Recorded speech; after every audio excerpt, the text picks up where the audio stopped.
অতিরিক্ত পুলিশ সুপারের কুরুচিপূর্ণ মন্তব্যের প্রতিবাদে উত্তাল দিনাজপুর। বৈষম্য বিরোধী ছাত্র আন্দোলনের নেতাকর্মীরা বৃহস্পতিবার সকাল থেকে দিনাজপুর জেলা পুলিশ সুপারের কার্যালয় অবরুদ্ধ করে বিক্ষোভ করছেন।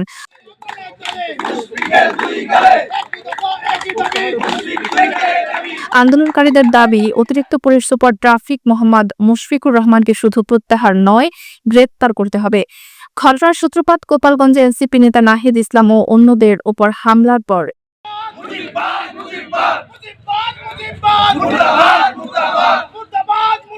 এএসপি মুশফিকুর রহমান সামাজিক যোগাযোগ মাধ্যমে তাদের নিয়ে কুরুচিপূর্ণ মন্তব্য ও হাস্যরসাত্মক পোস্ট করে বলে অভিযোগ।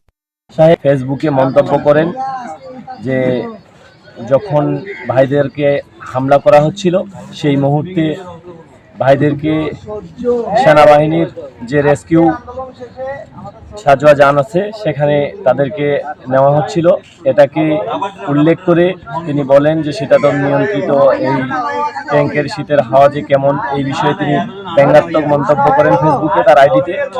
সেই জায়গা থেকে আমরা তাৎক্ষণিকভাবে লক্ষ্য করে বিষয়টি একটি পুলিশ দায়িত্বশীল একজন কর্মকর্তা এভাবে মন্তব্য করে, যেটা অত্যন্ত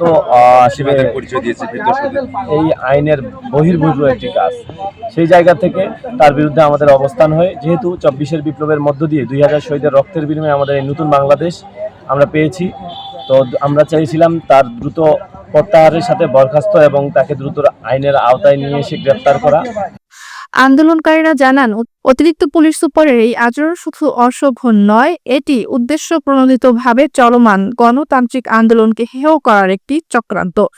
ঘটনার পর বুধবার রাতে জেলা পুলিশ সুপার মোহাম্মদ মারুফাত হোসাইন আন্দোলনকারীদের সঙ্গে কথা বললেও তা আন্দোলন থামাতে পারেনি।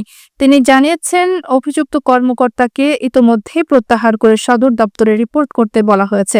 তবে আন্দোলনকারীদের একটাই দাবি, প্রত্যাহার নয়, গ্রেপ্তার চাই। মুক্তের রক্ত বিদায় দিতে দেব না, শহীদের রক্ত বিদায় দিতে দেব না, ইয়ামিনের রক্ত বিদায় দিতে দেব না, ছাত্রলীগের আস্তানা ভেঙে দাও, যুবলীগের